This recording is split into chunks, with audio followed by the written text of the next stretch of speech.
Uma boa noite a todos. O meu nome é Tainá e eu sou estudante do terceiro ano de fisioterapia da Universidade de Araraquara, a Uniara. E antes de apresentar a palestrante, eu gostaria de lembrar que no decorrer da palestra vai aparecer uma palavra-chave que é de extrema importância vocês anotarem para o preenchimento do formulário final, tá bom? É com imenso prazer que temos a honra de receber a ilustre presença da professora doutora Layali Shahar em nosso primeiro congresso digital e 17ª jornada de fisioterapia da Uniara. A professora Layali é fisioterapeuta formada pela Faculdade de Medicina da Universidade de São Paulo, com mestrado e doutorado em neurociências e especialização em aprendizagem motora pela USP. É a neurocientista, idealizadora e redatora do site Tudo sobre Controle Neural, que divulga as últimas descobertas da neurociência, que podem transformar a vida de todos e dos pacientes. Tem experiência em neurociência com pesquisas nos seguintes temas: neuroplasticidade, inovações em fisioterapia, aprendizagem motora, pilates, postura e movimento e divulgação científica. Diante disso, eu passo a palavra para a professora Layali para que ela compartilhe conosco os seus conhecimentos e saberes sobre a temática, a neurociência do movimento. Professora, mais uma vez, é um prazer tê-la aqui conosco, apreciamos muito o seu trabalho e temos certeza de que esse momento será muito proveitoso para cada um de nós. Uma excelente apresentação a todos. Boa noite a todos. Eu que me sinto muito feliz pelo convite, obrigada. Sempre é um prazer estar com vocês, né? Fiquei sabendo que terão alunos de todos os semestres assistindo, né? O que é bem bacana, né? Ver alunos desde o primeiro semestre já envolvidos em eventos científicos como esse, tá? Obrigada pelo convite, por lembrarem de mim, né? Nessas votações e sugerirem meu nome. Então, vamos lá, eu vou falar hoje sobre neurociência do movimento. Meu nome é Layali, como a Tainá já falou. E aqui tem um breve resumo da minha carreira, ela também já falou, então não vou ficar me estendendo nisso. Quem tiver interesse, depois veja, né, o que eu já fiz. Eu trabalho com neuro já há 16 anos e estudo neuroplasticidade, minha linha de pesquisa há 16 anos, porque eu comecei desde a iniciação, desde o primeiro semestre. Então, a ideia hoje com a palestra é passar para vocês algumas coisas que eu julgo importantes para vocês saberem de atualizações sobre esse tema, como a gente pode usar a neurociência para transformar nossos atendimentos, certo? Então, já convido vocês a me seguirem lá no canal do YouTube, tem lá vários vídeos, uma sequência de vídeos chamada Semana da Neuroplasticidade, que eu falo outras coisas além do que eu vou falar hoje, tá? Super atualizações da neurociência. Hoje eu tenho menos tempo lá, né? Eu tenho um tempo maior para falar sobre isso, então eu convido vocês a assistirem para saber mais, tá? E convido vocês, se vocês quiserem ter os artigos que eu citar nessa palestra, tem um grupo do Telegram em que eu posto os artigos, já estão todos lá, que é professora doutora Layali Shahar, se vocês procurarem, vocês encontram, é o Neurogrupo, né, que eu chamo, e além do YouTube e do Telegram, que tem os artigos, tem o Instagram, que tem vários posts, mais de 500, falando de artigos importantes para a gente transformar nossa vida e a vida dos nossos pacientes através de estudos de neurociência, certo? E aí, como presente para vocês, né, uma forma de agradecer o convite, eu faço um trabalho de neuromentoria, em que eu tenho encontros com alunos para discutir temas da neurociência, para discutir raciocínio clínico, carreira, e também ensinar como escrever um TCC, um projeto de mestrado. Então, vocês que estão assistindo, se alguém quiser participar dessa aula comigo, essas aulas individuais, né, para atendê-los de uma forma mais personalizada, todo mundo que assistir tem 10% de desconto. Eu vou passar para o pessoal do congresso o link, para quem quiser se inscrever, eles vão deixar embaixo do vídeo, tá bom? E aí é só me mandar uma mensagem com o código Jornada 10, se vocês quiserem saber mais informações, eu explico com mais detalhes como é que funciona essa neuromentoria, os valores e tudo mais, certo? Então, esse é o meu presente para vocês, antes de começar a palestra, se vocês se interessarem em saber mais sobre o tema. Então, vamos lá. Né? Por que vocês estão aqui assistindo esse evento? É muito interessante, mas se a gente olhar no nosso código de ética como fisioterapeuta, tem lá o artigo 8, que diz que é nosso dever se atualizar e aperfeiçoar aperfeiçoar nossos conhecimentos técnicos, científicos e culturais e entrar em programas de educação continuada, de atualização permanente. Então, vocês entraram na faculdade faz pouco tempo, talvez vocês não perceberam. Eu que já estou há mais tempo, já percebi que muitas coisas mudam. Então, coisas que eu aprendi na faculdade não são mais utilizadas agora, porque era o conhecimento da época e foram surgindo outros novos estudos e isso foi mudando. Hoje eu vou falar para vocês alguns mitos que a gente tem, que se difundiram, mas que mudaram ao longo dos anos, tá certo? Então, é nosso dever se atualizar para atender melhor o paciente. Então, a primeira coisa que vocês têm que ter em mente, vocês que vão trabalhar na área da saúde, é isso. Vocês vão ter que estudar para sempre. Eu lembro que no meu primeiro semestre, uma professora falou isso, e eu falei, nossa, como assim estudar para sempre? Eu vou saber o nome dos músculos. Eu não entendia ainda como é que funcionava a ciência, que ela mudava, certo? Então, nós somos profissionais que têm que estudar para sempre, porque tudo muda o tempo inteiro. Tá? Então, as mudanças constantes, primeira dica de hoje, neurodica, né? Vocês vão ver que eu coloco o neuro na frente de tudo, é desapeguem. Desapeguem de coisas que vocês aprenderam, porque elas vão mudar um dia, provavelmente, tá bom? Ou se aperfeiçoar. Então, o tema da minha palestra de hoje é voltado a falar de neuromitos e neuroverdades, coisas que a gente ouve falar, ou já estudou, já aprendeu e mudaram, certo? Então, eu vou falar sobre os neurônios, como eles se comunicam, e depois eu vou falar dos pacientes, como aplicar isso nos pacientes.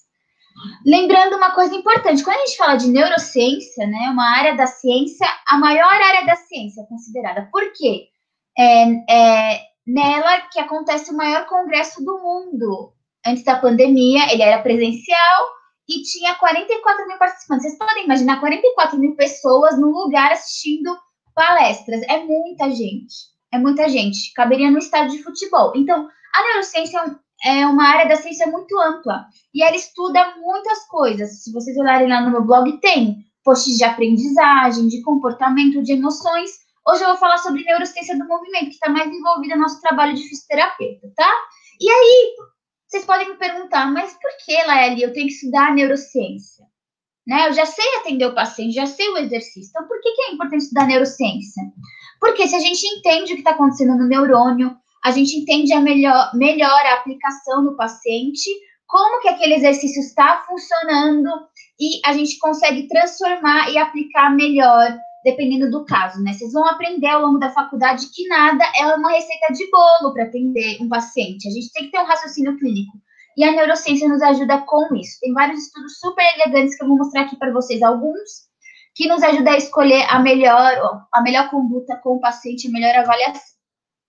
E aí, não sei se vocês já perceberam, no mundo que a gente vive, muitas vezes a gente encontra uma divisão entre o pesquisador, o cientista e a pessoa que atende.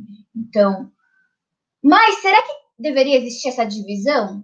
Na verdade, não. Vocês vão ver que vários estudos se encaixam muito bem no nosso atendimento e quem atende tem que entender o básico sobre estudos para conseguir buscar, para conseguir aplicar melhor no paciente, para o paciente evoluir mais rápido. Então, não existe a divisão. Eu atendo pacientes até hoje. Eu sou cientista, mas eu atendo. Por quê? Se eu não atendesse pacientes, como é que eu ia fazer uma pergunta interessante nos meus estudos? Como é que eu ia estudar aquilo que realmente dificulta e é desafiador para o paciente se eu não entendo como atendê-lo? Né? Então, pensem sempre nisso. Vocês vão ver que muitos de vocês vão gostar mais da pesquisa, outros vão gostar mais da clínica, mas não tem como separar isso. Os pesquisadores têm que saber atender e os clínicos têm que saber o básico de pesquisa, pelo menos para utilizar na prática clínica, tá bom? Não tem como separar isso. Então, ó, tem um grande mito, o primeiro mito da neurociência que eu vou falar para vocês é o seguinte.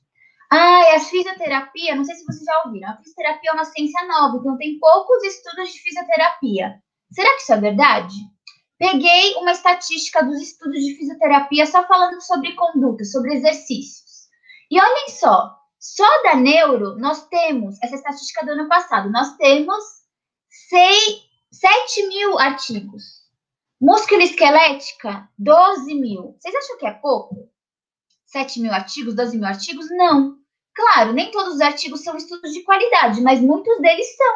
Então, tem muita coisa para a gente ler, para a gente estudar. Então, essa história de que tem poucos estudos de fisioterapia não é verdade, tá? E isso vem crescendo, vocês estão vendo curva crescente, isso vem crescendo ao longo dos anos, cada vez mais tem pesquisas com fisioterapia e pesquisas de qualidade. Então, é importante que vocês entendam isso para conseguir aplicar no paciente. Tem outra coisa que é importante, que vocês saibam. Não é simplesmente uma receita de bolo, como eu disse. Eu não vou pegar aquele artigo e fazer com todos os meus pacientes que têm AVC. Não é assim que funciona. A gente sabe que cada paciente, vocês vão ver isso no estágio, tem suas peculiaridades e nem sempre funciona para ele. Então, a gente pega a melhor evidência, então, a conduta que tem mais efeitos e aplica no nosso paciente e verifica. A preferência do paciente é um tripé. Então, os estudos de qualidade, a preferência do paciente importa, porque se ele não gostar daquele exercício, ele não vai melhorar. E a nossa experiência clínica importa muito. Por isso que é importante que vocês se dediquem ao estágio, os professores de vocês incentivam vocês a estudarem, né, essa parte clínica, no estágio se dedicarem, por isso que o estágio é mais desafiador, por isso que é importante fazer uma pós-clínica também, porque a nossa experiência clínica, conforme a gente treina isso, a gente consegue escolher melhor qual o melhor exercício para cada paciente. Então, usar a neurociência não é simplesmente saber ler o artigo e aplicar. Você tem que ter essa experiência clínica e você tem que observar a preferência do paciente, certo? Então, o que eu vou trazer hoje para vocês aqui são ideias, lembrando que não é uma receita, não significa que vai funcionar com todo mundo, mas são ideias que a neurociência mostra que na maioria das pessoas funcionam. E aí, onde pesquisar esses estudos de qualidade? Temos, por sorte, a única profissão que eu conheço que tem uma base de dados só com artigos de fisioterapia, que é o Pedro. Então, nesse site Pedro, a gente encontra estudos só de conduta da fisioterapia. E todos eles vêm com uma nota. Então, mesmo quem não entende de estudo, sabe se o estudo é de qualidade ou não, pela nota que vem no Pedro. A nota é de 0 a 10, quanto maior a nota, maior a qualidade de método daquele artigo. Ótimo. Além do Pedro, o grupo do Pedro criou também a base de dados DITA. O que é isso? É sobre avaliação. Então, para tratamento, a gente tem o Pedro, DITA é sobre avaliação fisioterapêutica. Se vocês quiserem procurar um artigo de avaliação, vocês podem procurar no DITA. O DITA é mais recente, eles estão acrescentando os estudos, mas já tem estudos bem legais. E a Cochrane também é referência para buscar artigos, porque nela estão as revisões sistemáticas e meta-análise, que são aqueles estudos que juntam muitos estudos para ter uma conclusão final, né? Então, um estudo diz que melhora, outro estudo diz que fazer aquilo não melhora. Qual que tá certo? Eles juntam esses estudos e fazem uma nova estatística para ter uma conclusão mais firme, certo? Então, todas essas bases de dados são em inglês. Então, indico para quem puder já começar a estudar inglês, porque isso é importante, facilita nossa vida, tá? Tem uns truques na neuromentoria que eu ensino lá. Para quem não sabe inglês ainda, aqui pelo tempo vou acabar não me aprofundando nisso, mas é importante quem puder fazer um curso de inglês para entender esses artigos. E é importante a gente sempre pensar no picotê. O que é isso? Imagina que eu tenho um paciente com AVC e eu quero descobrir quais são os melhores exercícios, os mais indicados para AVC. Eu posso pegar um estudo de pessoas com Parkinson? Ou seria melhor pegar um estudo de pessoas com AVC? O melhor é pegar um estudo com pessoas com AVC. Por quê? Esse P diz da população. Então, sempre o indicado é procurar estudos que tenham a mesma população que o meu paciente, que a população estudada seja o mais semelhante. Então, idade semelhante, etnia semelhante, homem ou mulher, isso muda também. Então, é interessante procurar estudos que analisaram pessoas com o mesmo homem ou mulher, ou estudos que aquele paciente usa a mesma medicação que o meu paciente. Então, a gente tem que sempre buscar estudos com a população mais semelhante. E de intervenção. Então, qual foi a intervenção utilizada para melhorar aquele sintoma, aquela queixa do paciente? O C é de grupo controle. Então, estudos de qualidade sempre tem um grupo controle. É importante que a gente preste atenção nisso. Então, aquele estudo foi feito com grupo controle de pessoas que não fizeram reabilitação, ou fizeram outro tipo de exercício, ou fizeram o mesmo exercício em outra intensidade. É importante que a gente preste atenção nisso para entender os estudos. O O vem do inglês, que é outcome, que é o desfecho. O que significa? Se a queixa do meu paciente é quedas, ele cai muito, ele quer cair menos, não adianta eu procurar um estudo que avaliou força muscular depois de fazer certo exercício, porque Melhorar a força muscular não significa exatamente que vai diminuir o número de quedas. Então, o melhor é sempre procurar estudos que analisaram o mesmo desfecho que meu paciente se queixa, tá? Melhorar a força muscular é importante? É importante, mas é muito mais importante, por exemplo, deixar o paciente mais independente, melhorar a socialização dele, que ele volte a trabalhar. Então, estudos que analisam isso são mais aplicáveis para a fisioterapia. E o tempo, né? Aquele estudo foi feito em pacientes que acabaram de ter o AVC, em pacientes que têm o AVC há anos, por quanto tempo. Então, é importante que a gente, quando leia um estudo, pense no pico-T. Se vocês olharem nos meus posts, todos citam o pico-T dos estudos, porque quando alguém vai ler o meu post sobre o artigo, ele quer saber qual que foi a população que foi testada, qual que foi a intervenção utilizada, por quanto tempo, como que foi feito para reproduzir em seus pacientes, certo? Então, decore, pico-T, certo? Sempre que vocês lerem um artigo, pensem nisso, até para o TCC, quem está nessa fase. Ótimo, então vamos lá, vamos ver outros neuromitos e neuroverdades dentro da neurociência e da fisioterapia. Então, a gente sabe o seguinte, aqui tem um vídeo que está lá no meu YouTube, que é o vídeo mais acessado atualmente de lá, que mostra a morte do neurônio. Então, todos os nossos pacientes que têm doenças neurodegenerativas, é isso que acontece com ele, o neurônio deles. Olha como é chocante. Isso é um vídeo de 24 horas do neurônio, mas é o que acontece. Então, o neurônio degenera mesmo. Então, por conta dessa agressividade das doenças neurológicas, é muito comum a gente ouvir o seguinte: doenças neurológicas são genéticas, não tem o que fazer. O paciente neurológico não melhora, é só manutenção e é incurável. Então, essa área da fisioterapia é só manutenção. Mas será que é isso mesmo? Então, eu vou mostrar para vocês aqui alguns casos de pacientes meus. Esse paciente, ele chegou com a queixa que ele não conseguia abrir a mão por conta do AVC dele, um AVC crônico, super crônico. Ele tinha tido AVC há 10 anos antes. Ele ficou com uma espacidade importante, como vocês podem ver na foto, e ele não conseguia abrir essa mão, a mão direita, certo? Qual que é o problema disso? A gente usa as duas mãos, a gente tem tarefas bimanuais em muitas atividades que a gente faz. Então, por exemplo, se eu quero cozinhar, eu quero pegar o pepino e eu quero cortar o pepino. Uma mão vai segurar o pepino e a outra vai cortar o pepino, não é assim? A gente usa tarefas bimanuais o tempo inteiro. E a queixa dele era que fofinho. Ele queria que a mão abrisse um pouco mais, pelo menos para ele ajudar a mulher a cozinhar. Ele não conseguia ajudar a mulher a cozinhar com uma mão só. Né? Aí vocês vão me dizer, nossa, Laeli, 10 anos de lesão, esquece. Não tem o que fazer. A alta para o paciente tem muitos serviços que um dos fatores considerados para alta é o tempo de AVC, mas eu vou mostrar para vocês que não é o fator mais importante que limita mais os pacientes, porque olhem só, peguei os estudos lá de neurociência e apliquei nesse paciente. 2 sessões depois, olhem como está a mão dele. Abriu, né? Abriu bastante. Ele já consegue segurar um legume para cortar com a outra mão? Consegue. Ele já consegue segurar uma panela para esfregar e lavar com a outra mão, ajudar a mulher? Consegue. Então, a queixa dele foi resolvida em 2 sessões, em um caso de 10 anos. Ai, Laeli, nossa, como você fez? Gente, eu não fiz nada demais. Peguei estudos e apliquei nele de acordo com a queixa dele, tá? Vou mostrar aqui algumas ideias que podem ser feitas em pacientes nesses casos. E esse vídeo, eu gosto muito dele, porque é um caso bem interessante. Opa!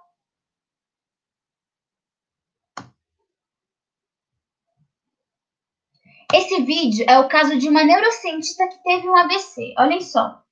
Ela era neurocientista e, por coincidência, ela teve um AVC. Ele não tá funcionando, mas qualquer coisa eu posso... funcionou, ó. Então, isso é... Aí, o que aconteceu? Ela fez fisioterapia, tá? Então, tem o vídeo dela, a ressonância, antes da fisioterapia e depois. Vou mostrar pra vocês. Então, vamos lá. Esse aqui é antes da fisioterapia, depois.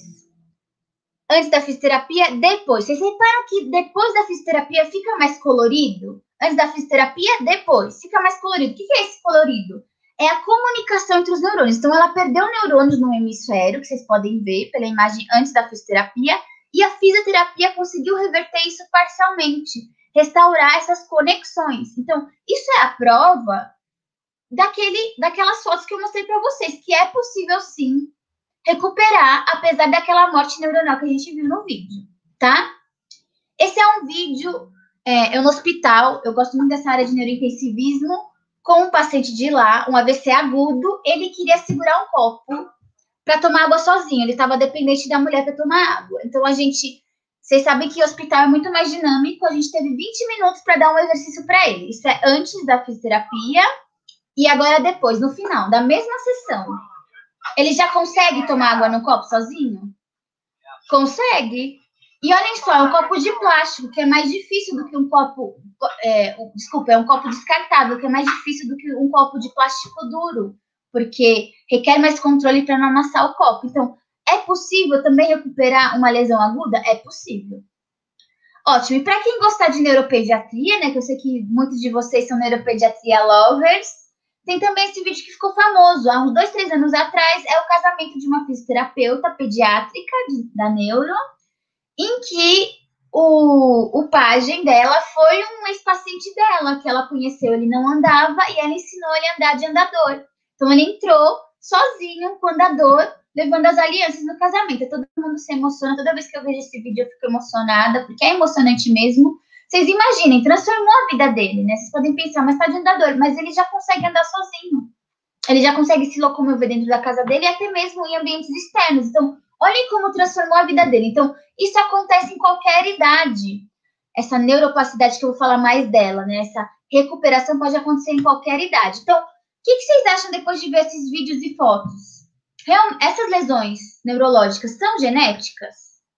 O paciente neurológico não melhora?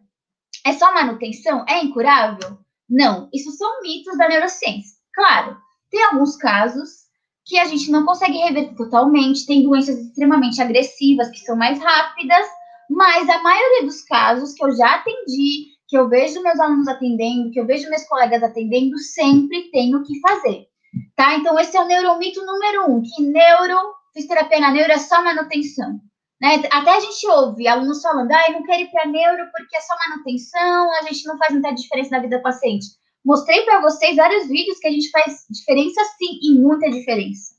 E aí tem essa frase que eu amo do Stephen Hawking, inclusive quem nunca assistiu o filme dele, assista, Teoria de Tudo, que conta a história da doença dele. Quem não conhece ele ainda, ele era um físico, faleceu há uns anos atrás, mas ele tinha esclerose lateral amiotrófica, que é uma doença neurológica, a famosa ela.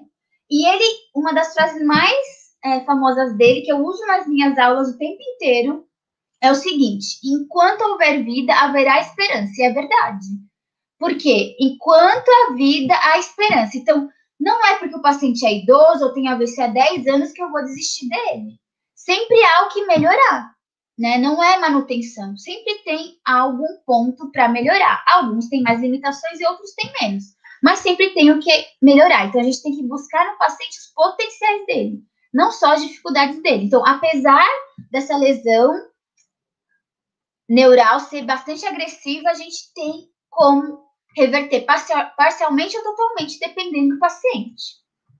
E como isso é possível? Vou mostrar para vocês alguns vídeos bem legais que tem lá no canal também do YouTube, que é o seguinte: estão vendo esses 2 círculos? São 2 neurônios. Observem que os axônios deles vão se buscando para se comunicar. Olha que interessante. Então, naturalmente, os neurônios, eles querem se comunicar. O que a gente tem que fazer como fisioterapeuta? Facilitar isso, não dificultar. Mais um vídeo mostrando isso. Às vezes a gente tem a ideia de que o neurônio é algo estático. Não, os neurônios estão em constante movimento, vocês podem ver. Porque eles buscam a comunicação com outros neurônios. Então, naturalmente, sem a gente fazer nada, o sistema nervoso vai fazer isso em qualquer idade, em qualquer pessoa, com ou sem lesão neurológica. O segredo é fazer intervenções que facilitem isso, não atrapalhem. Então, ótimo. E isso, né, o nome disso é neuroplasticidade. O que é neuroplasticidade? Para quem nunca ouviu falar, é um conceito que foi criado há bastante tempo pela Organização Mundial da Saúde. Essa palavra foi criada em 1983 pela OMS. E aí, o que significa? É a capacidade do sistema nervoso se transformar de acordo com os estímulos. Isso é importante, de acordo com os estímulos. Então, se o meu paciente ficar deitado ali, sem se mexer, tem estímulo no mesmo cômodo? Não tem estímulo. Então, é importante que a gente sempre pense nisso, sobre o estímulo que a gente está dando para os nossos pacientes, tá? Então, é possível que os neurônios se transformem, tem muitas referências sobre isso, lá no meu grupo do Telegram, no Neurogrupo, lá com o meu nome, tem centenas de referências que mostram isso, no meu Instagram também, tá? E aí, o Stephen Hawking, de novo, né, que eu gosto bastante dele, eu sempre falo nas minhas aulas, desde que comecei a lecionar, que ele também dizia o seguinte, que a inteligência é a capacidade de se adaptar à mudança. Do que ele estava falando? Ele estava falando de neuroplasticidade. Então, a capacidade que nosso cérebro tem de se adaptar à mudança é a neuroplasticidade, tá bom? Para explicar de outra forma.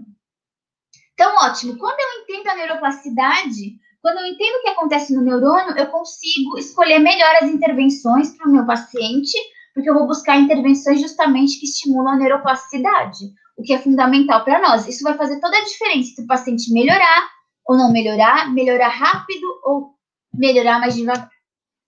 E aí, pensando nisso, eu quero indicar para vocês esse livro, já indiquei para muitas pessoas, também vou passar o link para o pessoal do congresso, deixar na descrição da live, tá bom? Que é um link, eu tenho parceria com a Amazon, esse livro está com 20% de desconto para vocês, muito legal de ler, ele fala sobre neuroplasticidade, mas de um jeito simples, qualquer pessoa, mesmo que não seja estudante de fisioterapia, consegue entender, ele traz exemplos muito didáticos, eu gosto muito dele, na minha opinião, é o melhor livro de neuroplasticidade existente, certo? Então, leiam esse livro, a gente ainda está num período de aulas à distância, aproveitem esse tempinho mais livre que vocês têm para ler também, é a dica que eu dou, tá bom? Vou deixar o link para o pessoal do congresso para vocês. Ou vocês podem me mandar direct, eu encaminho para vocês, tá bom? Qualquer dúvida, vocês podem me escrever lá no Instagram. Ótimo. E aí, falando de neuroplasticidade ainda, ela acontece em qualquer momento da vida. Tem uma lenda muito grande falando que isso acontece nas crianças, mas não é verdade, tá? Ela acontece. Tudo que a gente aprende envolve neuroplasticidade. Se eu comprei um violão e estou aprendendo a tocar. Conforme eu vou aprendendo, isso é neuroplasticidade.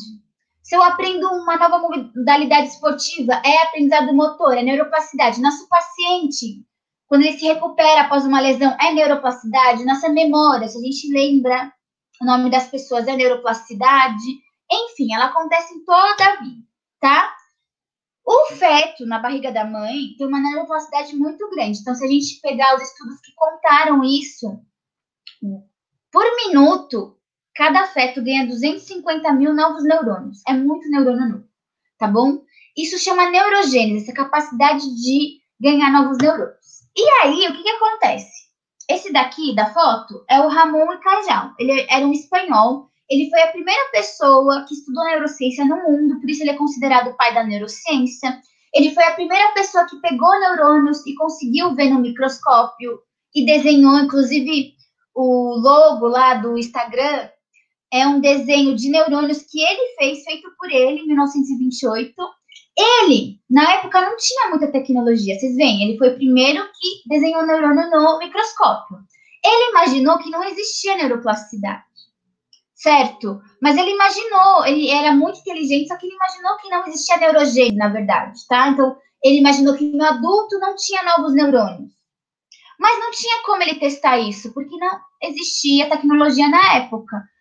Aí, por muito tempo, as pessoas seguiram o que ele falava, mas sem testar. Até que um dia isso foi testado, e esses estudos da Cell, da Nature, de revistas de qualidade, confirmam que nosso cérebro ganha novos neurônios até os 90 anos. Então, mesmo quem tem 90 anos ganha novos neurônios, não acontece só no feto. A velocidade diminui um pouco? Diminui, mas ela acontece ao longo de toda a vida, certo? Tem vários estudos super elegantes que comprovam isso, e além dessa neuroplasticidade de ganhar novos neurônios, a neuroplasticidade acontece também, a neuroplasticidade funcional, que é o fortalecimento da sinapse, da comunicação dos neurônios que já existe, tá? E aí tem esse estudo bem bacana que mostra, falando sobre mudança de estrutura do neurônio, aqui onde tem as setas, é um dendrito, certo? Então, aqui o corpo celular e o dendrito. E onde tem as setas são as espinhas dendríticas. Estão vendo? Parecem espinhas mesmo, essas bolinhas. É aí que acontecem as sinapses que eu mostrei aqui nessa figura. Então, sempre que a gente tem uma espinha dendrítica, é sinal que tem uma sinapse. E olha que legal, foi feito esse estudo, pegaram uma pessoa, fizeram um treinamento com ela de exercício físico, aeróbico, tá, gente? E aí, a pessoa nunca tinha treinado, era sedentária completa. O que eles viram? Uma única sessão de exercício físico, isso também eu confirmei no mestrado, uma única sessão de exercício físico de meia hora é capaz de criar novas espinhas dendríticas. Vejam, as espinhas dendríticas novas são essas que estão nas setas brancas. Então, uma única sessão cria. Essa é boa notícia. Má notícia. Se a pessoa só treinar essa vez, nunca mais treinar, essas espinhas somem. O corpo degrada o que a gente não está usando, tá? Então, o que eu faço com meus pacientes é confirmado por estudos em pacientes também com AVC, né? É indicado. Eu encontrei um estudo feito no ano passado que fez isso e viu que tem efeitos benéficos, que é legal indicar para o paciente antes da fisioterapia 20 minutos a meia hora de exercício aeróbio. Isso vai ajudar a criar novas espinhas dendríticas e vai fazer com que eles aprendam mais durante a nossa fisioterapia, certo? Foi feito, por enquanto, só no AVC, uma amostra pequena, mas acredito que daqui a um tempo seja testado em outras doenças. Eu, por exemplo, indico para os meus pacientes de Parkinson exercício meia hora aeróbio antes de fazer a fisioterapia. Isso é bacana, tá certo? Cuidado só para não fadigar o paciente para ele conseguir fazer a fisioterapia. Esse é o único cuidado que a gente tem que ter. Mas um exercício aeróbio é legal, tá certo? Esse é o estudo que a gente tem até agora de qualidade publicado. Ótimo, então eu falei da neuroplasticidade, mostrei para vocês que ela pode ser estrutural, mudar a estrutura do neurônio, surgirem novos neurônios, e também funcional, mudar a função do neurônio, deixar as sinapses mais fortes, tá? Tem vários estudos que confirmam isso que eu tô falando, depois vocês podem pausar o vídeo e dar um print na tela e ler os estudos, mas como eu disse, eles estão no meu neurogrupo, tá? Então, o neuromito número 2 que eu quero falar para vocês é esse, que não surgem novos neurônios do cérebro adulto. Surgem sim. E muita gente pensa que idosos não têm neuroplasticidade. Tem sim. Por isso que é possível um paciente que teve AVC há 10 anos, idoso, melhorar a espasticidade na mão, como eu mostrei, né? Isso não seria possível se não existisse neuroplasticidade. Ótimo. E aí, mais um mito é o seguinte, que a neuroplasticidade só depende dos neurônios. Não é verdade. Aqui eu mostro para vocês células da glia. Então, se vocês lembrarem lá da histologia, primeiro semestre, lá no cérebro não tem só neurônios, tem células da glia.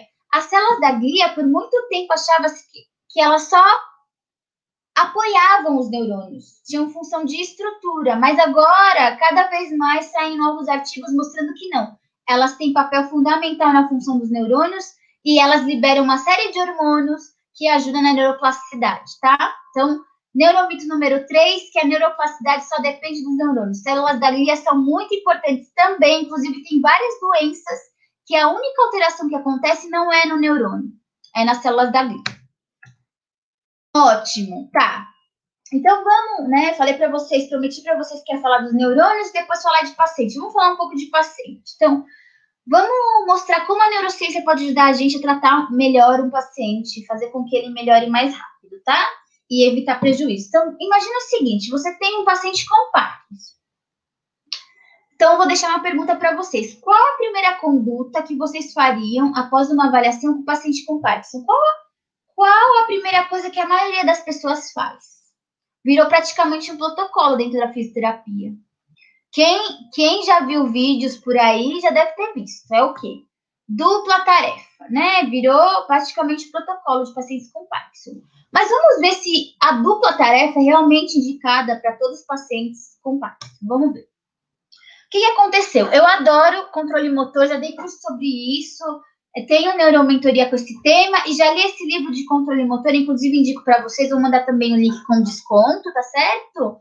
Que é da Shumway e Koch, certo? Essas duas pesquisadoras escreveram, é um livro ótimo. Já li esse livro 6 vezes. A última vez foi em julho, porque cada vez que eu leio, como eu tô mais madura no meu conhecimento de neuro, eu aprendo coisas novas. Então, já li ele várias vezes. E aí, há uns anos atrás, acho que foi na 4ª ou 3ª vez que eu li esse livro, tem um capítulo bem legal sobre atenção, né? E eles comentam vários estudos com atletas, falando que não é possível prestar atenção em duas coisas ao mesmo tempo e realizar aquilo com qualidade, certo? Então, vamos pensar. Não é possível fazer duas coisas ao mesmo tempo, realizar as duas tarefas com qualidade. Dupla tarefa é isso. A gente pede para o paciente andar e joga uma bola, ou pede para ele falar frutas amarelas. Isso é uma dupla tarefa, certo? Ele vai fazer duas coisas ao mesmo tempo. E aí eu fiquei pensando, quando eu li esse livro, não falava de paciente com Parkinson, mas eu fiquei pensando, gente, e o paciente com Parkinson?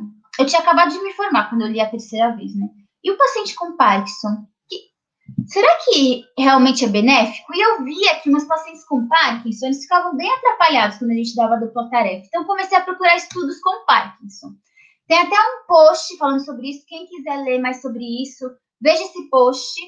Ele fala bastante e explica com mais detalhes, certo? Mas mostrando os estudos com Parkinson agora. Então, comecei a procurar sobre Parkinson. E aí eu encontrei esse aqui, ó, do Wallet, que foi um estudo grande, justamente que a pergunta era essa. Será que dupla tarefa é indicada para o paciente com Parkinson? E, pasmem vocês, o que eles descobriram?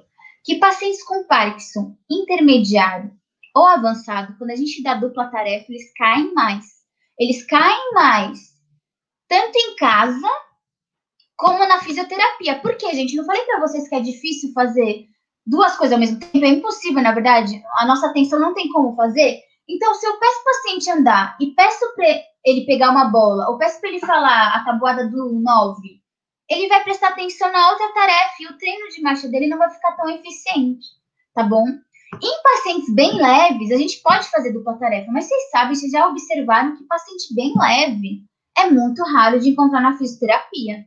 Nem na ortopedia, muitas vezes a gente não encontra idosos que conseguem fazer dupla tarefa. Então, qual é a dica que eu dou para vocês? Observe a dificuldade do paciente. Se o paciente já está com dificuldade só de andar, fazer o treino de marcha, com obstáculos, não faça, não treine dupla tarefa, porque isso vai dificultar ainda mais o aprendizado dele, dessa marcha com mais qualidade, tá bom? Então, neurômetro número 4, dupla tarefa para todos os pacientes com Parkinson. Não é indicado, tá? Para os nossos pacientes que a gente atende na clínica, na maioria dos casos, paciente domiciliar, a gente já pega o paciente no estágio intermediário, que ele já não consegue fazer dupla tarefa com qualidade. Claro, um paciente super leve, um atleta. Se eu quero fazer uma dupla tarefa, vai ser legal para ele, porque para ele é muito fácil deambular, certo? É diferente. Agora, para um idoso que já tem alguma doença de base, alguma outra alteração, a gente tem que tomar esse cuidado de pensar, poxa, será que dupla tarefa é o melhor nesse caso? E observar, né? Certo? Como eu fiz. Então, mais um neuromito que cai. E aí, falando de neuroplasticidade, um artigo que eu brinco, vocês têm que imprimir, mas é sério. Imprimam e deixem na cômoda, do lado da cama de vocês, para vocês lerem todo dia. É esse aqui. Todo fisioterapeuta de qualquer área tem que ler, porque ele fala de neuroplasticidade, como estimular.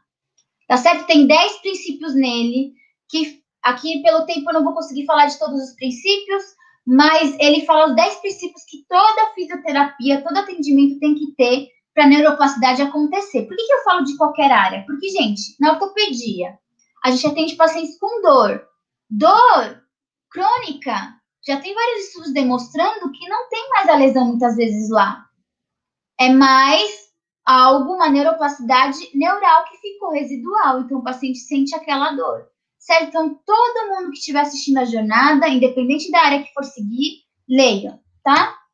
Então, tem aqui os 10 princípios, vou só citar eles, tá? Rapidamente, não dá para falar de todos eles, enfim, mas na neuromentoria, quem quiser, eu posso explicar com mais detalhes. Tem a neuromentoria de neuroplasticidade também. Então, use ou perca, use ou melhore, especificidade, repetição, intensidade, tempo, relevância, idade, transferência, interferência. Então, quando a gente atende alguém, a gente tem que pensar nesses 10 fatores, tá certo?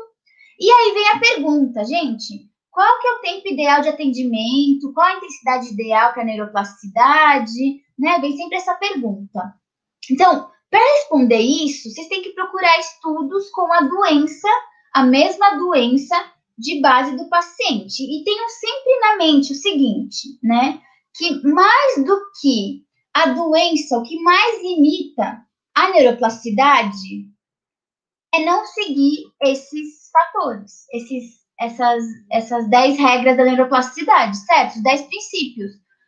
Por quê? Isso tem vários estudos demonstrando que quando a fisioterapia não é feita seguindo esses princípios, o paciente não melhora, tá certo? Então, por isso que é importante. Então, é importante nessa autoavaliação. Muitas vezes a gente põe a culpa na doença, por isso que o paciente não melhora, ou na idade do paciente, mas o que limita muito mais, os estudos mostram, a gente vê no dia a dia, é, na verdade, não seguir esses 10 princípios, tá?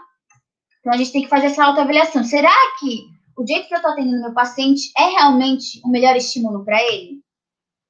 E aí, falando de neuroplasticidade, não tem só neuroplasticidade positiva. Falei até agora de neuroplasticidade positiva, mas existe também a negativa. Então, eu vou dar aqui alguns exemplos. Por exemplo, tem estudos que mostram que se você fala algumas palavras para o paciente, isso pode aumentar a dor dele. Tem até um post sobre isso de alguns anos atrás, eu coloquei esse estudo lá. Então, por exemplo, às vezes você quer explicar e você fala assim, você tem um desgaste articular.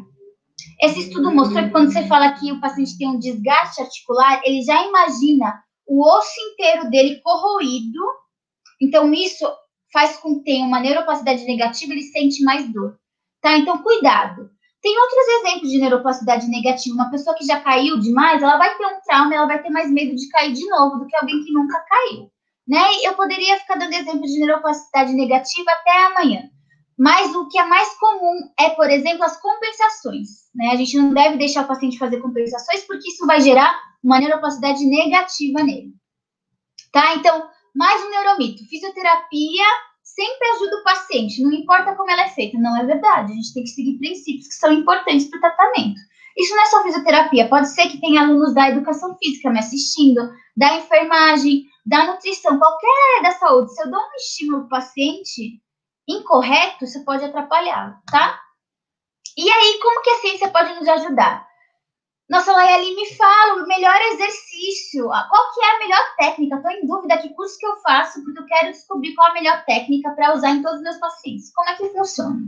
Tá? Então, vou dar algumas sugestões de condutas para alguns casos de pacientes que estão nas evidências científicas que vocês podem utilizar. Então, por exemplo, foi visto nesse estudo que treinar, andar para trás, em caso de AVC agudo, melhora o equilíbrio e a marcha.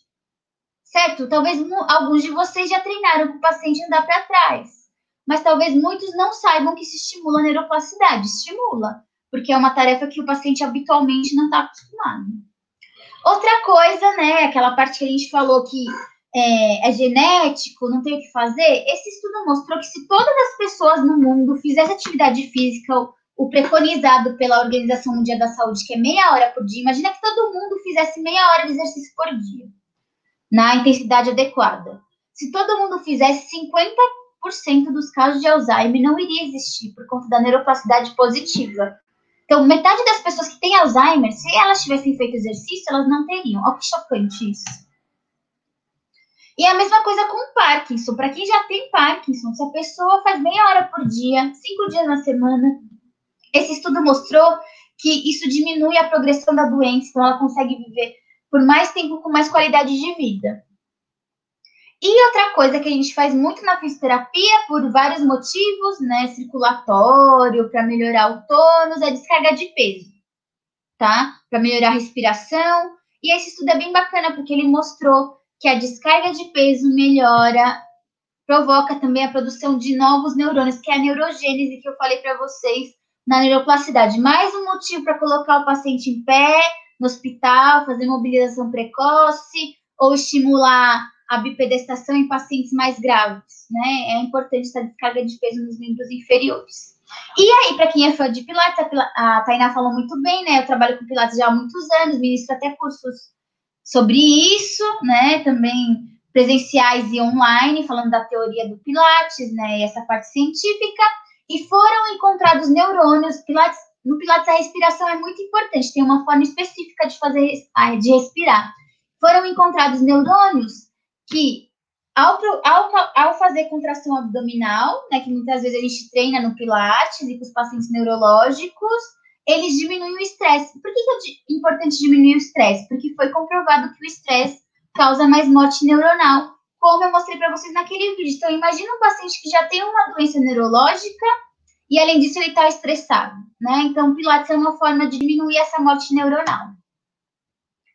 Ótimo. E outra coisa que a gente pode estudar e falar aqui é a alimentação. Muita gente não sabe, muitos pacientes não sabem, mas a alimentação interfere na neuroplasticidade. Eu estudei isso no doutorado. Tem uma live salva só falando sobre isso lá no meu canal do YouTube. Mas o que eu queria deixar de mensagem para vocês, não vou entrar em detalhes por conta do tempo.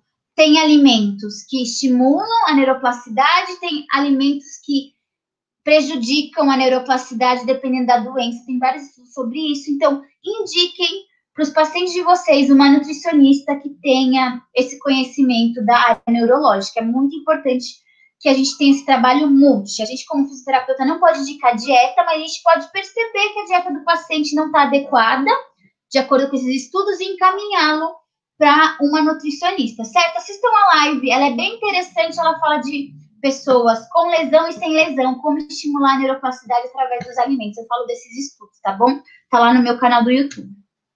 E aí tem um post recente, foi desse mês.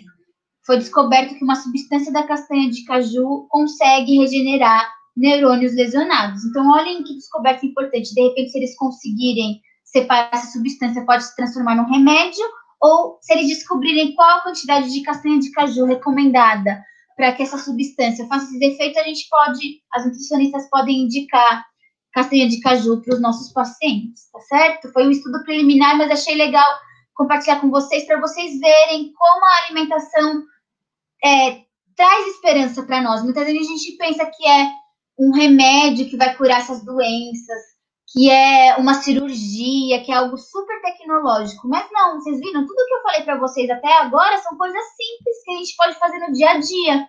A alimentação é uma delas.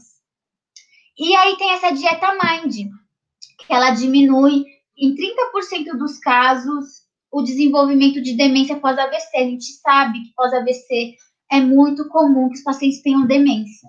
Então, se ele seguir essa dieta, ele diminui em 30% a chance de ter demência, alterações cognitivas, que a gente sabe que prejudica o movimento também. Então, gente, o paciente, quando ele tem um AVC, ele deveria receber essa dieta já no hospital. Então, vamos divulgar isso, né? Talvez seja o momento do print para que os pacientes saibam sobre isso. Conversem com os amigos de vocês que fazem nutrição para que eles saibam sobre isso. A gente tem que divulgar isso, os pacientes têm que receber isso no momento da alta hospitalar, essa orientação. Muito importante falar sobre isso. E a gente, como fisioterapeuta, como profissional da saúde, então, a gente é um juiz, mas é um juiz ladrão, né? Que eu brinco, o juiz do Corinthians.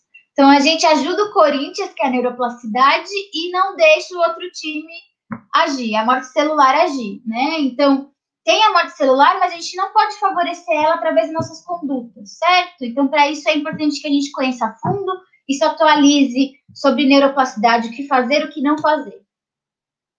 Tá? Então, para resumir, quais são as dicas que eu dou para vocês depois dessa palestra? Não separe a neurociência da parte clínica. Quando vocês forem atender um paciente, estudem neurociência, tá? O maior fator limitante da neuroplasticidade não é a idade do paciente, nem o tempo de lesão. É o estímulo. Exemplo de estímulo que eu dei? Exercício físico, alimentação. Questione sempre seus tratamentos, observe e reavalie seu paciente para ver se ele está respondendo de uma maneira adequada. Se atualize sempre. Tudo muda nessa vida, certo? Desapega do que você já aprendeu, tá? E aí tem essa frase que eu gosto muito também, eu coloco até no fim das minhas provas e das aulas, que é o seguinte: se você pensa que pode ou se você pensa que não pode, de qualquer forma você está certo. Então, se você desiste do paciente, não tem como ele melhorar, concordam? Porque você pensa que não pode, não tem mais jeito, certo? E aí tem esse post também, acho que é essa hora do print, que é tudo que o nosso cérebro faz em um ano. Olhem só que bacana. Nosso cérebro produz de 4 a 29 milhões de pensamentos em um ano. Nosso cérebro produz também 2.000 sonhos, em média, né? Olha que bacana. O nosso sangue, que passa pelo cérebro, daria para ele dar 10 voltas na Terra se a gente pegasse o percurso completo em um ano que ele faz. 500 mil novos neurônios são produzidos só no seu hipocampo, que é a área da memória. 100 mil calorias são gastas só para manter seus neurônios vivos. E 394 mil litros do seu sangue vão passar pelo seu cérebro, né? Muita coisa. Então, nosso cérebro é importante, esses números mostram como ele é vital para o funcionamento de todo o corpo, né? Senão o corpo não gastaria tanta energia para mantê-lo bem. Então, cuide bem dele, tá bom? Ele não dá muitas coisas boas, cuidem bem dele. E aí, tá, Layali, eu quero saber mais, que exercício que eu uso para os pacientes, eu quero mais sugestões de condutas, a gente vai abrir para perguntas daqui a pouco, mas por conta do tempo, eu convido vocês a me seguirem. Lá tem muito mais coisa, certo? Que às vezes não dá tempo de responder nas perguntas, não dá tempo de falar aqui. Então, me sigam lá no Instagram, tem bastante coisa legal. Eu coloco posts novos 2 vezes por semana, 2 artigos novos por semana. E sempre que tem bomba da neurociência, eu posto lá.